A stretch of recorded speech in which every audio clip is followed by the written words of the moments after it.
салому дуруди бепоён ба кулли мухлисони барномаи дар шабакаҳои иҷтимоӣ. Фирдавси хурсанд топ хабарҳои варзиширо мегӯяд. оғоз мекунем. ҳамлагари машҳури аргентинӣ Лионел Месси ки айни замон дар дастаи амрикоии Интер Майами бозӣ мекунад, наздик аст то шартномаи худро бо ин клуб тамдид намояд. дар бораи ин тасмим инсайдери маъруф Саша Тавойлери дар шабакаи иҷтимоии X хабар додааст. гуфта мешавад ки бо вуҷуди таваҷҷӯҳи ҷиддии баъзе клубҳои Арабистони Саудӣ, Месси мехоҳад дар Амрико бозӣ намояд.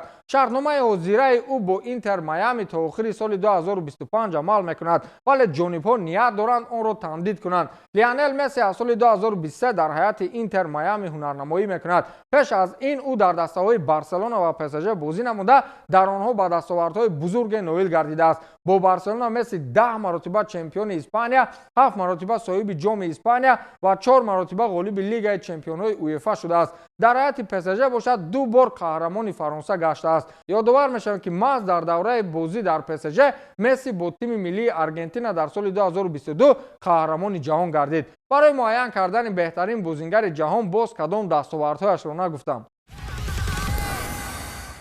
шумо дар кишвари Русия кор ва фаъолият мекунед. пас ҳангоми ба мушкилии пулӣ рӯбарӯ шудан ба ягон ҷо муроҷиат кардан лозим нест. мехоҳам ба шумо дар бораи як воситаи молиявии муфид нақл кунам ки метавонад ҳаёти ҳаррӯзаро осонтар кунад ва дар идоракунии молиявии худ дар сурати дуруст ва масъулиятнок истифода бурдани он кӯмак расонад. ин як корти кредитӣ барои хориҷиҳо аз Тибонк бо лимити то 1 миллион рубл ва муҳлати бефоизи то 55 рӯз аст. пур кардани корт ва гирифтани пули нақд дар банкоматҳои Тибонк ё тавассути интиқол аз дигар кортҳо осон аст. бо ин роҳҳо шумо метавонед эҳтимоли тасдиқи корти кредитиро зиёд кунед. бо истифода аз линки ман дар шаҳр барои корти дебетии Black муроҷиат кунед. муштарии фаъоли Тибонк гардед. бо истифода аз корт харид кунед ва пулро дар суръатҳисоб ва амонатҳои Тибонк нигоҳ доред. дар барнома ё кабинети шахсӣ додаҳои шиноснома ва ИНН-ро санҷед. агар шумо аллакай муштарии Тибонк бошед, пас барои дархост дар барнома ё кабинети шахсӣ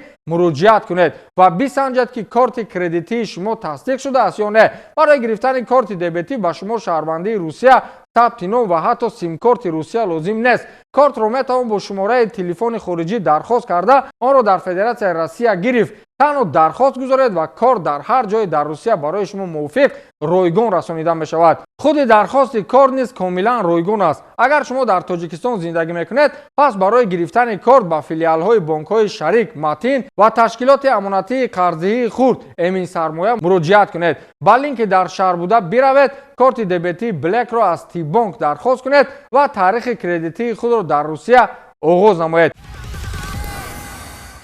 сармураббии дастаи Челси Энсо Мареска ба саволи рӯзноманигорон дар бораи даромад аз натиҷаҳои мусбати даста дар ҷоми ҷаҳонии бошгоҳҳо 2025 посух дод. бошгоҳи Челси ба финали мусобиқа роҳ ёфт ва дар нимфинал бар дастаи бразилӣ Флуминенсе бо ҳисоби 2-0 пирӯз шуд. дар маҷмӯъ клуб дар давоми ин мусобиқа тақрибан 100 миллион евро маблағ ҳамчун ҷоизапулӣ ба даст овард. ман ҳеҷ гоҳ ба фикри он ки дар сурати пирӯзӣ маблағи бештар ба даст меорем ба бозӣ омодагӣ намегирам. мо аллакай дар бораи зарурати тақвияти ҳайати даста тасаввуроти равшан дорем ва умедворам ки ба ҳадафҳоямон мерасем. барои ман ҳар як бозӣ яксон муҳим аст ва ман дар фикри пул нестам, гуфтааст Мареска дар суҳбат бо рӯзноманигорон.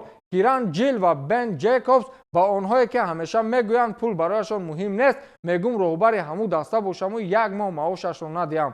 кани меистад.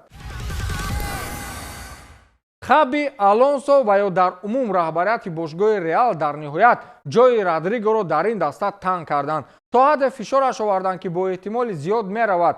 фикр мекунам аз Винисиус дида ӯ бозингари мӯътадил дар Реал аст, аммо корҳо дигар хел шуд. бошгоҳи Парис Сен-Жермен бо ҳамлагари канории Реал Мадрид Родриго мароғ зоҳир кардааст.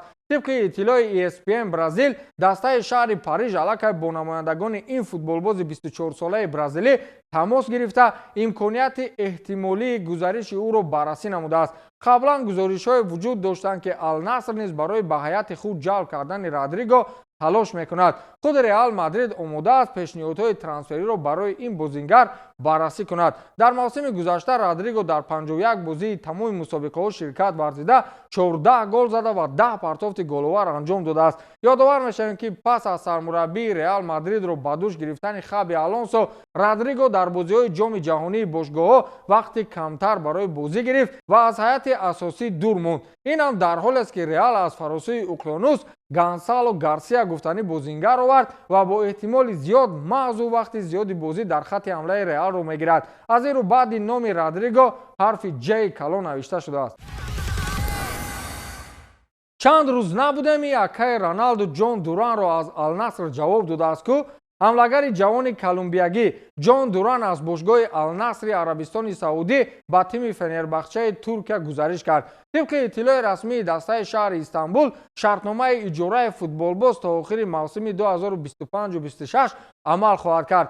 Тибқи иттилои инсайдер Фабрицио Романо пас аз сафари директори Фенербахче Девин Озен ба Колумбия футболбоз ба гузариш ба дастаи Фенербахче ризоият дод. Ҷон Дуран моҳи январи соли 2025 бо маблағи 77 миллион евро аз Астон Вилла ба Ал-Наср пайваста буд. маоши солонаи ӯ дар Арабистони Саудӣ 22 миллион доллар, тахминан 18 миллион евроро ташкил медиҳад. дар мавсими гузашта ҳамлагар дар 13 бозии Пролигаи Арабистони Саудӣ ширкат карда 8 гол ба самар расонид. шартномаи ӯ бо Ал-Наср то моҳи июни соли 2030 эътибор дорад. бино ба маълумоти сомонаи Трансфермаркт арзиши бозории Ҷон Дуран 35 миллион евро мебошад. ёдовар мешавем ки қаблан Ал-Наср ҳамлагари бразилии худ Андерсон Талискаро ба Фенербахче фурӯхта буд. сармураббии ин даста мутахассиси маъруфи португалӣ Жозе Маурино мебошад.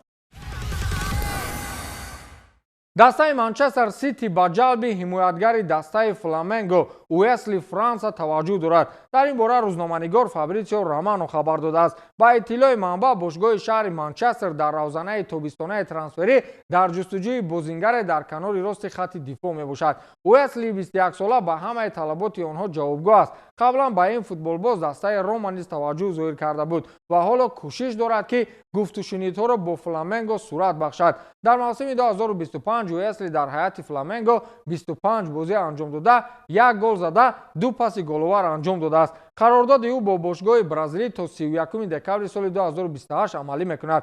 сомонаи Трансфермаркт арзиши трансферии футболбозро 20 миллион евро баҳогузорӣ кардааст. ба ҳамин тамом то дидори навбатӣ хайр.